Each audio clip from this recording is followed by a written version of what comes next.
अस्सलाम वालेकुम व्यूअर्स। आज की छोटी सी वीडियो आपके लिए बहुत ज़्यादा फ़ायदेमंद साबित होने वाली है, जिसमें मैं आप लोगों को बताऊंगा कि जमा के फ़ौरन बाद पानी ना पिएं। इसकी वजह यह है कि इत्तफाकी तहकीक है कि जमा के फ़ौरन बाद पानी नहीं पीना चाहिए, क्योंकि ऐसा करने से तनफ़ुस यानी दमा का मर्ज हो जाता है।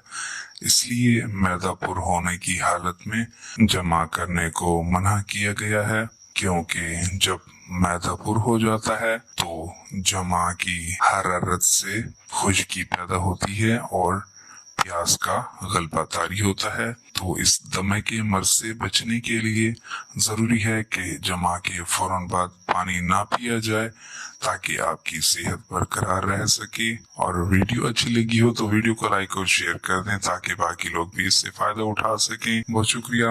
अल्लाह हाफिज़।